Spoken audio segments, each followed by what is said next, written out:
Educación, the Spanish word for education. Welcome to school.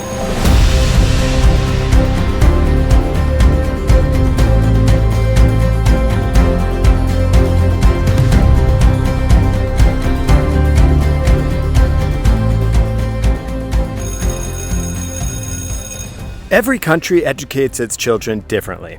If you grew up in the United States, you probably remember yellow buses, football games, not soccer, football games, and high school lockers. But what happens if you move to Ecuador? Today, I'm going to break down how the school system in Ecuador works compared to the United States. From costs and quality to language, daily schedules, and even the best schools in the country. Let's explore the education system of Ecuador. And good morning, and welcome to another beautiful day here in Ecuador. Today we're talking about the education system, and did you know that in Ecuador you actually go to school for 1 year longer before you go to the university? You go to year 13. In the United States you go to 12th grade, here you go to 13th grade. And that's because you specialize in different things as you go to school and figure out what is the degree that you might want. There are so many similarities and a lot of differences that we're going to explore here today with the education system of Ecuador. I have lots of experience. I've actually been in the classroom for many, many years in Chile, Dominican Republic, and my degree is from the United States, where I taught for many years before moving to Latin America. So today, something I'm passionate about, the education system here in Ecuador. How is it for my 7-year-old son?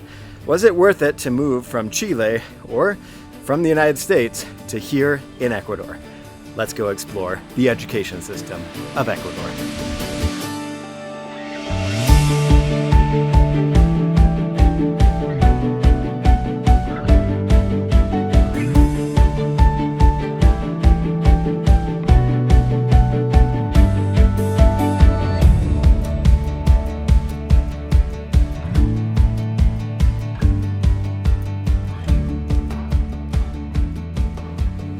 And don't worry, I will be going to an actual school really soon to show you the school and do this video in an actual school. But did you know that in the United States you can pay $10,000 to $50,000 a year for private education? That's not university education, that's just private education. Universities can cost $70,000 per year in the United States. Here in Ecuador, public schools are free, and that's a big difference because the public schools here compared to the States, the United States in general have very good public schools. Here, it depends on the public school, and a lot of people, if they have the money, will send their kids to a private school. And the private schools here range from $200 to $1,000 per month, which is way cheaper than the private schools in the United States. You think of it, $200 per month, you have a pretty good education, and your kid, isn't in the public schools, which sometimes they're just not very good here in Ecuador.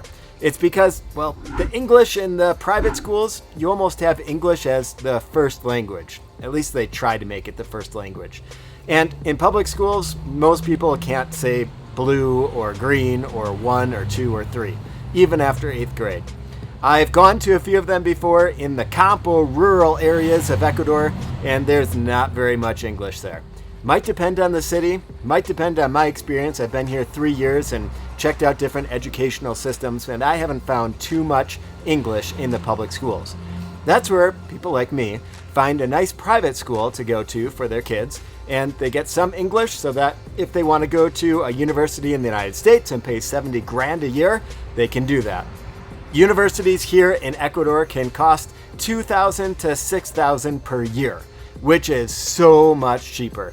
And they have some really good universities here in Ecuador. One is called San Francisco University. It's right in Cumbaya, in the very rich area of Ecuador. And they have some other ones too, but United States, they are going to have the best universities that are globally recognized. Here in Ecuador, there's a couple that are recognized, but maybe not so globally. So, a couple of differences right off the bat. Let's pick up the plants for my wife and go to school. Plants? Check. $100 for all these plants. incredible, at least in my opinion. I know nothing about plants, but I think this is pretty good. We are jam-packed. I don't know where the dogs are going to go, but this is pretty cool. Elisa's going to have so much fun planting more plants tomorrow. Wow. Okay, this is Liceo Los Alamos. It's a very good school. It'll cost around $250 per month to go to this school, and it gets a little bit more expensive for every private school as you get older, and a little cheaper as the kids are younger. And that's typical, I think, in North America and Chile as well. It's a little cheaper the younger you are. This is a very good school. As you can see, there's actually English like on the windows, and I'm sure that there's a lot of books inside of this library here for the kids. That's one thing that's really cool about the private schools, is that they have libraries. It's hard to find a library here in Latin America, but here in the schools, especially the private schools, you're going to find a nice library. In the public schools as well, but less English books and probably less people actually taking advantage of the library system that's in the school. And you can also tell that it's a good school because there's different sports that are offered. So you could have basketball, soccer, of course, volleyball, different kinds of sports in the private schools, whereas public school is usually just going to be football and maybe one other sport in the public schools here in Ecuador. In the United States, there's all the sports. You have basketball. I played golf when I was in high school. You have wrestling. You have, you almost name it. In the United States, it's known for lots and lots of sports. Baseball. You go in the winter, there's one sport. Actually, the winter, there's probably a couple of sports. The fall, there's a couple different sports. Track, cross country, and then every season is going to have a different sport, which is pretty crazy and different. And universities in the United States look for that. Did you participate in extracurricular activities when you were in high school? That's a big deal when you're trying to get into a university in the United States. And the private schools here in Ecuador, they definitely have those different extracurricular activities. Public schools, a little more difficult to find, but if you persevere, you can do it. Okay, Moses is an actual student. I used to be, long time ago. Now Moses is. Moses, what do you think of the schools here in Ecuador? Do you like them? I like Chile more. You like Chile more? Why? Because they have funner stuff and funner activities. Funner stuff and funner activities. Crazy. How about wearing a uniform? In the United States, do you know they don't wear a uniform? I don't really like wearing uniforms. No uniforms? No? So would you rather go to school in the United States or in Ecuador? United States. Would you rather go to United States or Chile? United States. United States just because of the uniform? No, because I would be in like 5th grade right now. You'd be in 5th grade? No, actually that's a different thing because Moses, what grade are you going into? I'm going into 3rd grade. It's going into 3rd grade, which in the United States would be 2nd grade. Do you know that? Yeah. So here, your grades go higher because they don't call it kindergarten, they call it 1st grade here instead of kindergarten. What do you think of that? Weird, but cool. You ready for soccer practice? Yeah. All right, go ahead. Okay, so this I think is really interesting. The school year here in Quito and the Sierra, the mountain areas, is from September to the end of June. On the coast, it's flipped. It's like what it was in Chile, Argentina, the southern parts of Latin America. So it ends in February.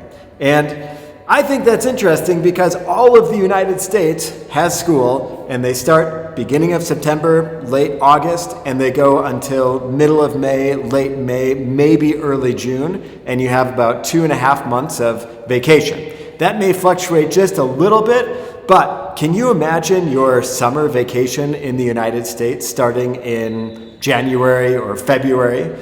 For you in Chile, that makes a whole lot of sense because school ends beginning of December, late November, you're done with school. But for me, that was crazy because your seasons are completely flipped. So your summer in Chile is going to be the winter in the United States and vice versa. So here, it's interesting because it's the same country, but 2 different school years that end and start at very different times. And it's only about a 7-hour drive for me to get from Quito to Guayaquil, where it's a totally different season. Crazy. Another thing that I think is interesting is that my son, who is 7 years old, goes to a private school, and at the school he can recharge this little card with money so that he can go to a cafeteria and just pick out whatever food he wants. Usually the food is somewhat decent, I mean, like not super unhealthy, but there's always going to be this area for kids to get some food because, well, why would a parent want to pack food when you have food right here? Kid can just go get it. And what kid wants their parents to pack food when you have all these different options here that you can just pick out, and they don't know what $1 is or care how much it costs because the parents will pay it, right? I think that's interesting. Not any school that I went to growing up, at least for like a 7-year-old, will have a little cafeteria where they can buy food and put it on their parents' card.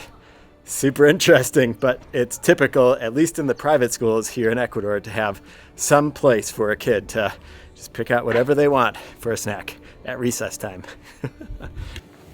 And did you know that in the United States, your zip code tells you what kind of education you're going to have? A lot of people in the United States send their kids to public schools. A lot of my friends and family, they do that with their kids because the public schools in the United States are good. You don't necessarily have to go to a private school. Although I'm Christian, it's nice to get some Christian education. For me, I got to go to a Christian school growing up, a private school, all through grade school, all through high school, which was pretty cool. But you don't have to. The education system for public schools in the United States is actually pretty good. Here, you could go to whatever public school you can basically afford to drive to, which is very different because for us, it depends on the area that you live in the United States. And if you can't get a private education, chances are the public schools aren't going to be super, super good here. So it kind of stinks that that's the way that it is in most of Latin America. Chile, I taught in public schools, and the public school system I thought was very, very good. They brought me in, this gringo, to help with English, and the English teacher that I taught with was a very, very good English teacher. And the universities, I think in Chile, are going to be really, really good for teaching those teachers how to teach English. I've met so many English teachers in Chile, and they've been super, super good. So the level of English in Chile, I think, in general, is much, much higher than here in Ecuador. But please, let me know in the comments below, what do you think? I think there's more influence here in Ecuador for being closer to the United States, to United States culture. Lots of people go to the United States and visit or move there. And in Chile, a lot of people stay in Chile, but they learn English, and the tourism is really good because almost everyone who has a hotel or an Airbnb or something that's touristy, they're going to be able to speak to you in English in Chile. Here, I'm still trying to figure it out. It's been 3 years. I need to go tour some more, and I need some invitations to come visit you. Tell me about the English here in Ecuador. I'm not an expert. It's just what I've learned so far. So what do you think about the education system here in Ecuador? Would you rather be here, in Chile, or the United States? The other pieces to education is that in the United States, they use feet and inches and Fahrenheit, and in everywhere else around the world, you use the metric system and Celsius and things like that. Moses, it's pretty cool that he gets to grow up in an environment that's really diverse and different, and we're so blessed to be able to send him to some really good schools. In Chile, he went to a really great school, and here in Ecuador, he goes to a really great school. He's going to start school really, really soon. Beginning of September is when it starts. Probably when you're seeing this video is when he is starting school. I hope that you enjoyed this video for today. If you did, please give it a big thumbs up. Check me out on Instagram and TikTok, Gringoylatino. And from here in La Cancha, Moises está jugando fútbol. Moses is playing some soccer with his friends. We'll see you guys next time. Let me know in the comments what you think about the education system where you live. We'll see you guys next time. But for now, ciao, let's go.